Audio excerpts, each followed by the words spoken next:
Hi, everybody. This is Silvio Canto in Dallas, Texas, on Tuesday, December the 26th, the day after Christmas. I hope everybody had a good holiday, got lots of presents, and enjoyed a little time off with your family. I certainly did. I know one man in the world who probably got a lot of gifts from Santa Claus, and that's our good friend Bill Katz, the editor of Urgent Agenda. Bill, what did you get from Santa Claus? I understand that he was very nice to you. Well, he was very nice, except we had a problem. They wouldn't let him in our building. They said he didn't pass the dress code.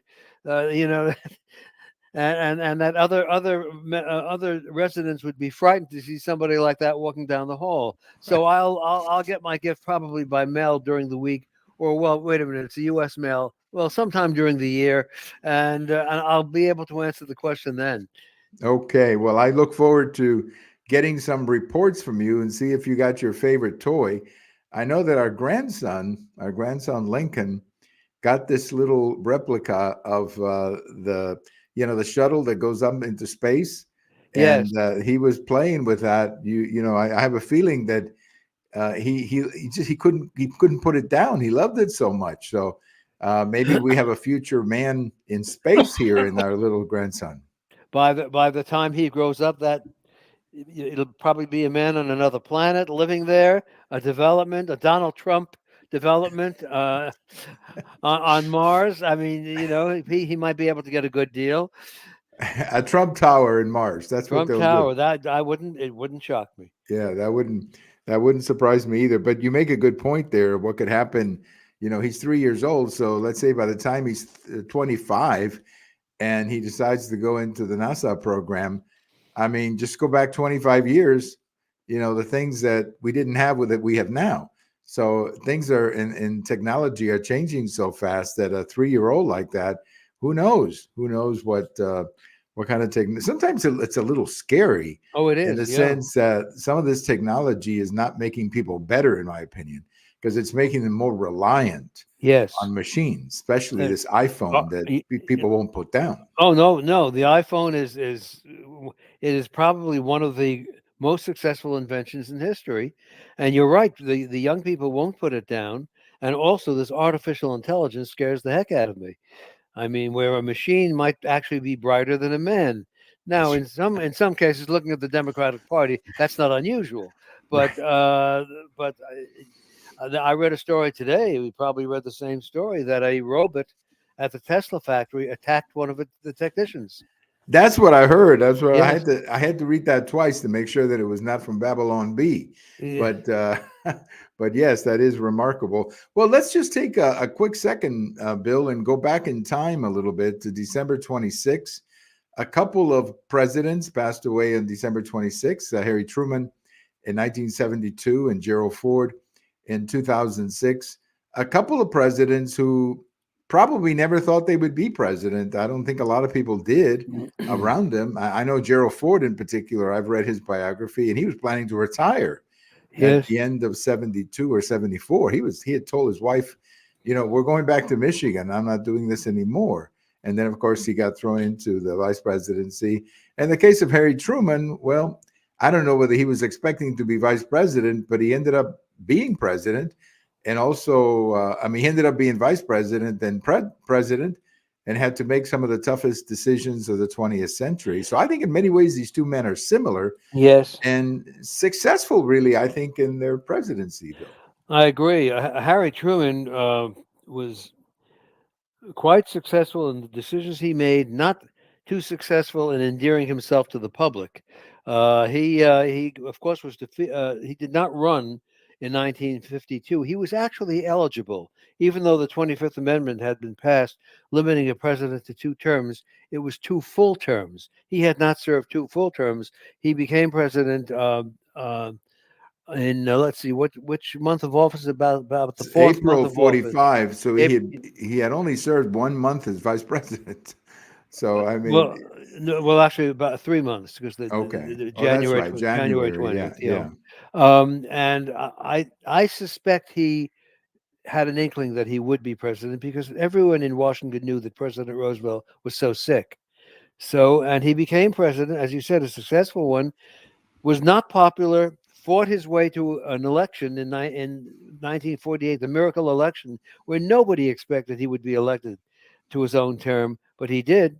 He fought his way through, and as you said, made some of the most important decisions that a president could make, especially regarding the forming NATO, entering the war in Korea, which may have been unpopular, but it was a decisive decision.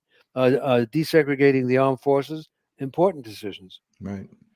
That's right. No, he was a man who made decisions. I think that's his. If I was going to describe his character, that would be it. He made decisions. He didn't pass the buck. I think he had a sign on his desk about something like that, saying "Don't pass the buck" or "The buck stops here," or something like that that he had on his desk. So I think that's his best quality, is that he made decisions. Gerald Ford was the other one, and Gerald Ford, never thought he would be president, or for that matter, even made vice president. But then, as we know, he became vice president. And he probably suspected that he would get to be president, particularly in 1974 when he saw the collapse of Nixon. I bet he began to tell his wife, this may happen. This may happen. Yeah. I may end up being president. Yes, he called a moving van early just to make sure they had it, so he Yes. could move into the White House. Yes. Yeah, and he acquitted himself well. He was kind of a caretaker president, and as you said, was defeated by Jimmy Carter, who was, in my view, not an admirable president. But we were saved from that period by Ronald Reagan. We had a Reagan, which we don't have today, and I wish we had a Reagan today. But Reagan came along at a miraculous time, just in time to forge some kind of national unity and to restore the national morale. Right. No, I think you're right. I think had Ford been actually elected in 74, then, or 76, then maybe Reagan would have never happened. Right. So, you never know about these things, the way they shake out. But Reagan, Truman and Ford died on this day, 1972 and 2006. Well, let's look a little bit. This is going to be our last podcast of the year. And I wanted to look back at a couple of stories this year, important stories. And the first one, Bill, that I want to put on the table is this political comeback of Donald Trump. Now, it's not over yet. It could change during 2024. And knowing Trump's personality and background, he could blow this. I always tell that to my friends. He's capable of blowing all of this. But at the moment, he seems to be doing quite well, politically doing quite well. And on the other side of the coin, President Biden is not doing well. So it's almost like, Bill, they're going in opposite directions. And I've never seen anything like that before. You mentioned Jimmy Carter. Yes, Jimmy Carter at this point in 1979 was not looking really good, but there wasn't a Reagan yet. You didn't have the other side That's right. ready. But yeah, no question, Jimmy Carter was not going well. But I've never seen anything like this. We may be looking at the Trump comeback a year from today, Bill. We might. And what is remarkable is not only what we're seeing before us, but the way we got there, and the fact that we've never had a situation like this where we have in the White House an impaired president, obviously impaired, a vice president who nobody thinks could serve well. So pushing him out would probably serve no useful purpose. And we have on the other side a man who has been president. I don't know if I think one president did run for reelection after skipping a term, and I think it was Grover Cleveland, but I'd have to look that up. But and what is interesting about both, who will likely lead their tickets, it's not a guarantee, but likely lead their tickets, is that neither man is wildly popular. I mean, the approval ratings on Biden are the worst actually in modern history of any president since they started taking that poll about approval. And while Trump has a very strong following, it's not a majority following. Many people really dislike him intensely and will vote against him just to vote against him. So it's not a situation that we should be overjoyed about.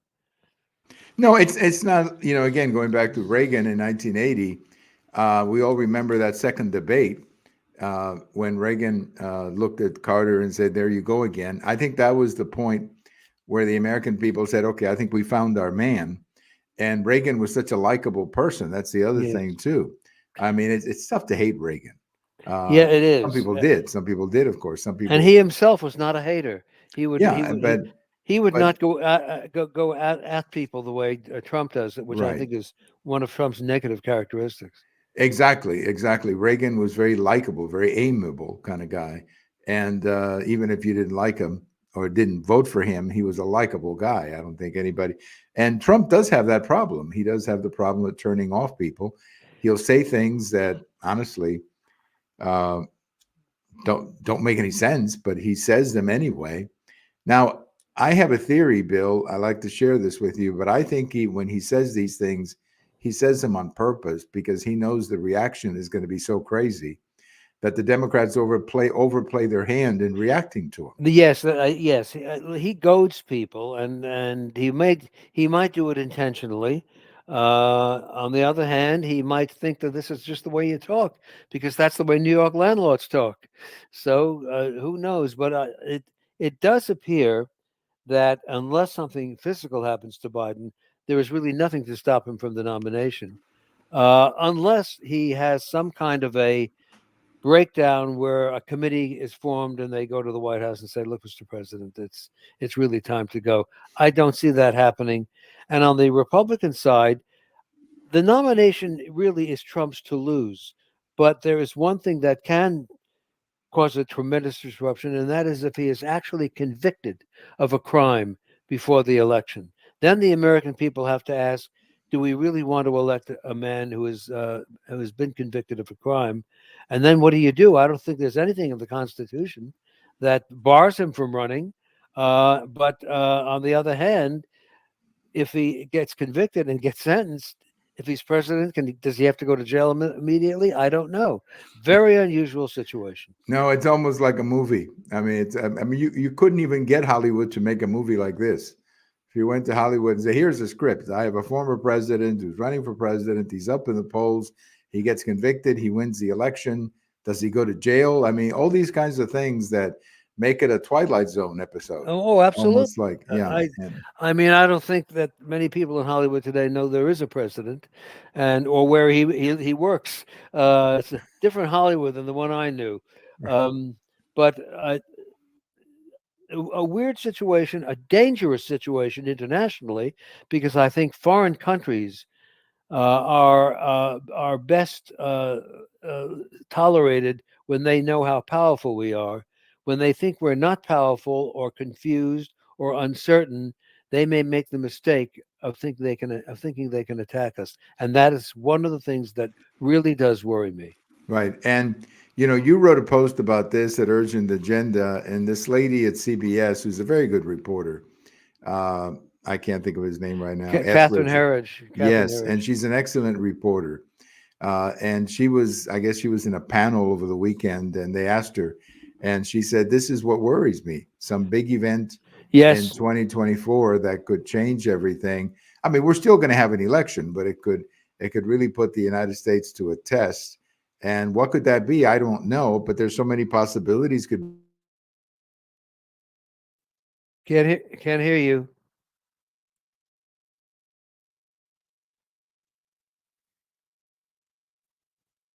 Your picture is frozen.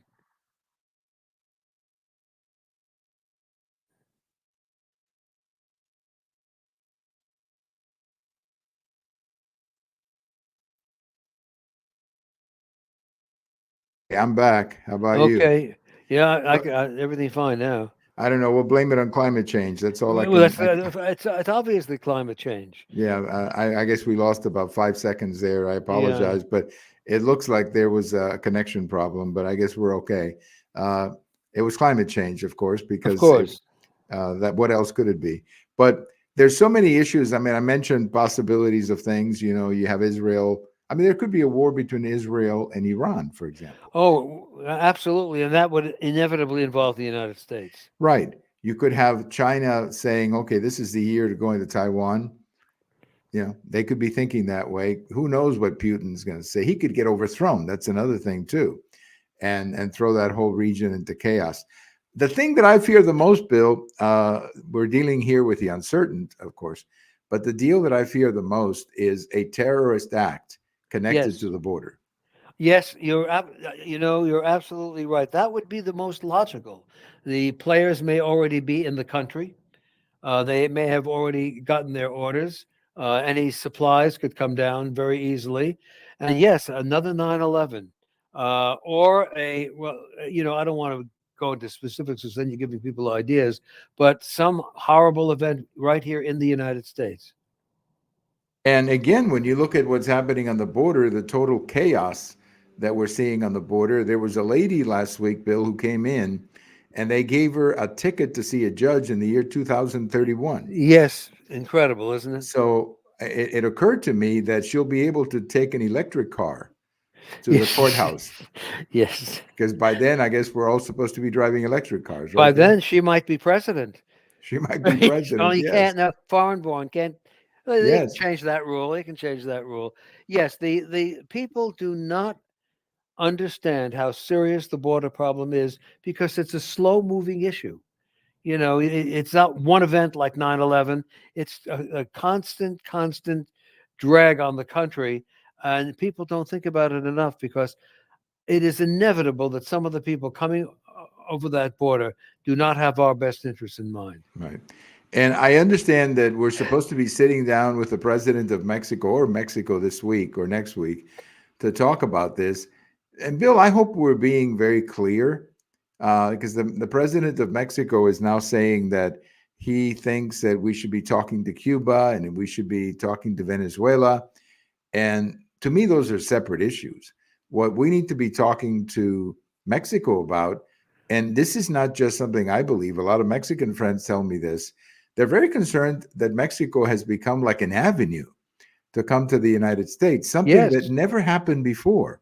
I can tell you, because I know Mexico quite well, that Mexico was always a country that protected itself against immigration from other countries. yes, Now, they had no problem with Mexicans coming here because they're sending money back. And most of these people are working in the United States. They're not bad people. They're working and sending money back.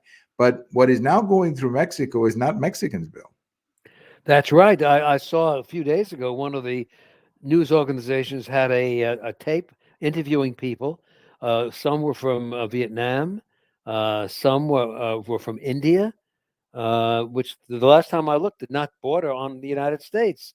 And now maybe the world has changed more than we think it has. But there are many from the Middle East, and that really scares me. And I'm afraid you might be right that there might be some incident that could be horrible and occur right here on our soil. And what's interesting about that, an incident of that nature, and again, I'm not predicting it, I'm just concerned about it. It's just one of the things that I see on the table, but there's so much danger on the border that I think we have to be prepared for it. But what concerns me, what kinds of restrictions on civil liberties would there be if you have an attack like that? I mean, the government would may be forced to shut down and actually arrest people in mass who they suspect could be connected to it. I mean, there's so many things. Remember what happened with the Japanese after Pearl Harbor? You Oh, could have yes. something like that where people are being arrested because they're going to be investigated by the government because they came through the border, Bill. Yes, well, the example you use of the Japanese is a very good one. Of course, those were Japanese Americans who were American citizens who were interned because of fear that they had some connections with either the Japanese government or the Japanese military. A big mistake on our part, and the compensation was later paid. But I'm concerned that agents of Hezbollah or Hamas are in this country right now. It also could be agents of Russia or of China. I mean, we there is a new bloc building against us in the world. We don't seem ready. The president doesn't seem interested. We had, as you know, today we were greeted in the first day after Christmas with an attack on American soldiers in Iraq, and one of them was critically wounded. We responded with, as we said, as they say, proportionately, with some small attack somewhere. We are being told by just about every real military expert that we're going to have to reply very strongly if we want these attacks to stop, because there have now been almost 100 of them. Small attacks against American forces that are stationed in Iraq and Syria. And I'm in agreement. I think if any American is killed in any of these attacks, we will have to launch some kind of raid on Iran proper, Right. and take the risk. It's because otherwise they'll never take us seriously. Well, and I mean, how do you tell the parents of the young man killed that you got their kids back if you're not willing to protect their sons? And Yes. I mean, at some point, I've always felt that when you take a young man into harm's way, that you have a responsibility to protect that young man. War is risky, obviously, and deadly, Yes. and there will be casualties. And that's a part of being a soldier. But when you are being attacked and attacked and attacked, at some point, I think the parents have a right to say, well, wait a minute, are you going to be defending my son who is in one of those places? It reminds me a little bit, Bill, of the late 90s when the Clinton administration just kept turning the cheek and attack after attack on the United States. I mean, you had the Iraqi people, the military attacking U.S. planes that were enforcing that no-fly zone. I mean, that's an act of war, Yes, and that's yet right. we didn't respond. And there were others, like you remember the ship that was attacked in the Gulf or whatever, where I think 10 or 12 soldiers were killed. I mean, Yes, I I do forgot. remember that. Yeah. And so, I mean, at some point you have to say, we're not going to put up with any more attacks, and we're willing to use our force to protect our soldiers and let them decide if they want to test your force, Bill. Well, I think that's true. The United States Navy is in the that area. It has been reinforced by a few ships. We have some additional air assets in the area that have been flown in, but it will take the determination of the President of the United States to turn this around in the Middle East, because we are presenting ourselves to the world and to our enemies as a weak, indecisive nation. We are giving the proper help to Israel, but even there, we seem to have more criticism of Israel than we do of our enemies. And Right. people have noticed this. Now, Right. there's a sub story here that really should be told by the American press, and for some reason is not being told. And that is, there is an Iranian lobby in Washington that apparently is very influential. I think it is. I think I will go so far as to say that I think the former president Barack Obama is part of it, uh, and we never seem to go after Iran itself, even though we know they are behind some of the things that are happening in the Middle East. Well, They seem immune. Quite the opposite. We have given them or released to them billions of dollars, and that seems insane. right. Well, I think there's a misguided policy. I think you said this a couple of weeks ago, but there's a misguided policy that somehow we think we can turn Iran around, I guess, Yes. and somehow they can become nice people. I mean, the government, not the people itself, that somehow they will become nice people and will be a part of the international community. Well, in the last couple of months, I think they've shown they have no interest to do that, Bill. No, not at all. They have an interest in goading the United States, Right. and they and Hezbollah and Hamas are both subdivisions of Iran. And I've seen military people on the air saying if they do something that is out of line, you have to hit them directly, not hit some small detachment somewhere or Boy Scout camp in Iraq. Uh, and we may, I think Catherine Herridge is right. We may face a very serious event this year, and Right. I think Americans realize that there was a kind of subdued atmosphere over Christmas that I noticed. Now that may be simply the passage of time, and that we don't celebrate the way we used to. I remember when Christmas was a very big event on television for entertainers, especially Perry Como. He would make Christmas the time of his specials. They were wonderful. They were about Christmas. We don't have that anymore. There's something just missing. Well, it's interesting you mentioned that, and I don't know if this is even related, but the movie It's a Wonderful Life used to be shown every December 24th at 7 p.m. Yes. on a national basis. Yeah. And for some reason this year it wasn't on. I had no idea whether it was shown on cable. I don't know. But the movie It's a Wonderful Life was a tradition, and I don't remember it this year, Bill. I don't remember it either. It may be that they feel that the audience does not remember Jimmy Stewart or Donna Hmm. Reed, and that's probably true. That's probably true. It is amazing to me for somebody who worked on the Tonight Show that millions and millions of Americans do not know who Johnny Carson was. Right. Well, he what passed away 10 years Passed ago, away I think? about 2006, Yeah, no, you're and right. Now, I, and I I obviously I know who he is, and a lot of people do, but you're right. I mean, even Ronald Reagan, Bill. I mean, we're talking about Ronald Reagan was elected. It's going to be 43 years in January that he walked into the White House. So 43 years is a long time. I mean, I say the same thing about Jimmy Carter. How many Americans even remember him? they not many. I mean, he left the White House in 1981, 40, 50, 60, 63 years ago. So Well, 43. Yeah, 43 years. Wait a minute. 40. Wait. No, you're Something right. like You're right. 20. It's 43 years ago. 43, but still, Yes, that I mean, it's a long time. you have to be 55 or older to even remember him Yes. because Yes. how long that was. Well, let me bring up one more topic here, Bill, and that because I think another big story out of 2023 is what's happening in the universities, Oh, yes. and almost like Exhibit A of all of this is the president of Harvard University, who has become a real problem. More people are saying no to making contributions than ever before.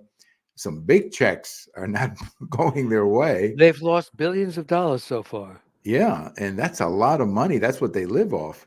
Well, Uh, I think the country itself was so stunned by these three college presidents. First of all, the first episode was the three college presidents appearing before a congressional committee and being asked about the most obvious question: would you consider it a violation of your university's rules and your university's uh, beliefs to advocate for the extermination of the Jews? And they said, well, it depends on the circumstances. I mean, people just stood there and said, do these people have any common sense at all? right, And they were three formidable women. And then, of course, the president of Harvard added to the cake when it was discovered that she's been accused of plagiarism, not once but many times. She is still there, but it's been pointed out that no student at Harvard accused of these things would be allowed to remain, and she's remaining. The board has given her at least public support.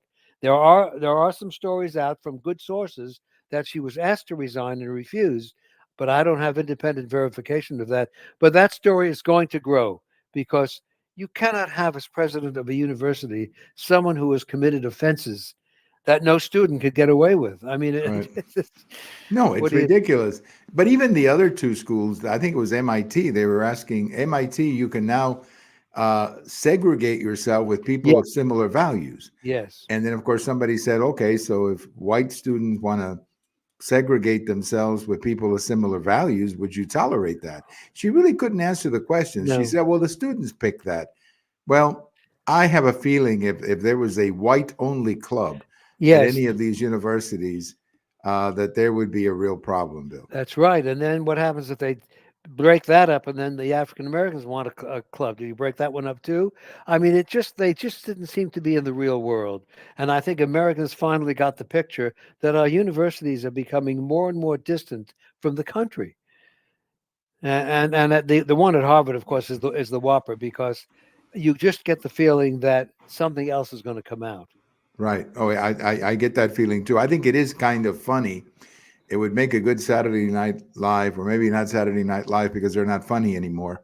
But the old Saturday Night Live would have figured out some way of connecting Joe Biden's plagiarism with this lady's plagiarism. Yes, yes, Come up with a yes, sketch, where yeah. the two somehow compete with each other to see who's better at plagiarism, something like that. All Saturday Night Live would probably do something like that. I don't think they're funny anymore. Actually, over at Saturday Night Live, I don't No, think they aren't. the night comedians are funny anymore. I mean, No, they're all about politics. yes, And they've ruined it because when we did the Tonight Show, and I was simply a staff member, but Johnny Carson made sure that the show was funny and entertaining, and he knew that nobody gave a damn about his political views. right, exactly. But don't you think that because Joe? I mean, I've seen clips of Johnny Carson mocking Joe Biden over the Oh, sure. plagiarism. Sure. Oh, absolutely. Sure. He would take on political figures for humor, Right. but not to lecture the country on what he believed. Right, Uh, exactly. But don't you think he probably would would have done something on the Harvard president? I mean, it's hard to tell, but I think he would have. Possibly, Yeah. possibly. He may have balked a little at the racial angle, and NBC might have. They had standards and practices. That's a tough question, but certainly, I mean, he would have gone after Trump remarkably well. I mean, with Right. humor. And whereas the other guys were so serious about it. I mean, who's the one on CBS who takes himself so seriously? I can't remember his name now. I can't either. But It's funny. I don't even remember. I don't even know who these people are anymore. no, At one no. time, I knew that it was Carson and Cabot. What was it? The other guy, Cabot. That was Dick Cavett Yeah, Dick. But at one and time, I knew the two of them were and, on. and Merv Griffin. Right, but at one time I knew that at least Cabot and Carson were on, and sometimes Yes, when Carson was on vacation, I would check Cabot just to yes, see what he was saying. But I liked both. I yes. thought they were both funny. Well, that has now passed. Funny just doesn't seem to be attractive to the people who run television, when I think it would be very attractive to the people at home. That's right. Well, maybe they should talk to Disney and all the flops they had. No, You talk to Disney. when you make movies that people, if you make movies that people don't want to watch, and you have 8 flops in one year, not one, Yes, but 8. You would think that at some point they get the message over there that maybe we need to make different movies. I don't know.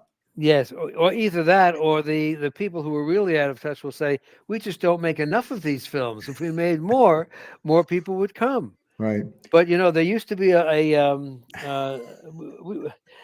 used to be a saying in Hollywood, if if you want to send a message, call Western Union, because there was right after World War II a period when Hollywood wanted to get more serious, and there were producers who wanted to make what they called message films, and it didn't work out all that well. Right.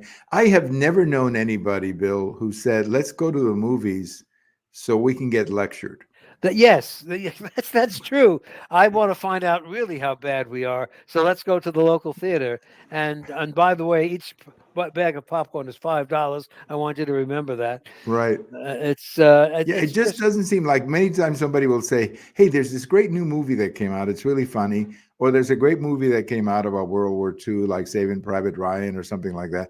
But I've never heard anybody say, "Okay, let's go to the movies because they're going to make you feel stupid because you voted this way or that way." that's right. Oh, by the way, I actually saw Barbie over the weekend.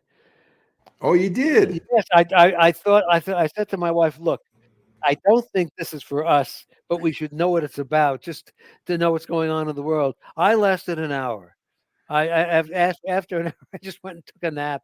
I mean, I thought it was just the silliest thing. My wife did endure the entire thing so she could know what it was about, as I said. But I thought it made a fortune. It made a because basically it was about the Barbie doll, and all little kids who had Barbie dolls probably wanted to go see the movie. So it was a terrific financial success. But as a movie, I don't think it's gonna go down the way the Wizard of Oz has gone down in history. No, I don't think they'll be talking about it in 50 years. No, That's that's true. Well, Bill, I want to thank you so much for your support this past year, and looking forward to starting it all again in 2024. And we'll keep an eye on some of these thoughts that we had. But I think that Trump comeback of 2023 is the one story of the year, Bill, that I would have never foreseen a year no, ago. I would have never predicted that. And why he's coming back is so interesting. I have two theories that I want to share with you. The first one is I think the comparison helps Trump, meaning the way the country was. versus the way it is now. I think it helps Trump. And the other thing is that I think the Democrats have been engaging in a bit of overkill, because this Colorado opinion this week, It's crazy. it's crazy. But that it's almost like that's the face of the Democrat Party, Bill. I'm afraid it is. They now want to do things to get things done through court decisions because they're so unpopular. Yes, And that's a terrible way to run a country. it is. But I think people are catching up with that. Yes, I think People so are too. saying, wait a minute, how are you going to keep a guy from running for president just because you don't like him? Vote against him if you don't like him, but don't do this. So I think those two things, the comparison and I think the way the Democrats are overreacting to everything. Trump's made that stupid, and it was very stupid remark that he made about the bloodlines and all of that. I thought it was an awful remark. It was a stupid remark. But what did they do? They start saying, well, he was quoting Hitler. Yes. So they come Yes, the other way and they overkill it. of course they do. He wasn't actually quoting Hitler, and I don't think he believes in Hitler. But on the other hand, we've talked about this before. I'm not in love with Donald Trump. He's. I think the country. I if there's a decision between Biden and Trump, we have to make a decision. But I think that in the future, the parties need to improve themselves so they can nominate better people and more substantive people. Yeah. Because I think the country is losing faith in the very institutions that have come to define us, one of which is the presidential election. Well, we were talking about Truman at the beginning. Truman was the product of a different selection. Oh, yes. In 1944. He would have never probably made it this way, the way we do it now. And the fact that he was nominated for the Democrats to be vice president, I think that was the best of that old system, that they could pick somebody that they knew. They knew that Roosevelt was sick, and they wanted to have somebody there that was better. And they knew Truman. They had worked with Truman. Yes. Truman was not unknown. The myth is that he was unknown. He was actually one of the best known senators, and his picture was on the cover of Time magazine during the war for investigating war corruption in the war industries. A gutsy thing to do. And yes, I want to go back to a system that is mixed, that where you have primaries, but there is a party establishment that also has power, people who know what's going on, who know the candidates, and can make we can go back to the smoke-filled rooms and laugh at it and say it was corrupt and it was bosses, but I don't recall those people ever going to a national convention and nominating a jerk. Right. No, I agree. And of course, they were pros. Today they wouldn't be smoke-filled; they'd be vape. That's right. They'd be using the vape. They wouldn't be smoking real cigars, but they'd be vaping, whatever they call that stuff. But anyway, Bill, have a great weekend. Happy New Year. Happy New Year to you. We'll connect after the first of the year. I look forward to it, Silvio. All right. Thank you so much. Our good friend, Bill Katz, the editor of Virgin Agenda. I always enjoy chatting with him here as we finish another year. But, what Bill and I were talking about, and I'm very concerned about this, is something happening. There's too many crazy things around the world happening right now, including our own border. And something could happen. Something could happen. Too many bad balls in the air, if I could use that example. And any one of them could be very traumatic for 2024. Happy New Year, everybody. This is Silvio Canto in Dallas, and we'll talk to you later. Bye-bye, everybody.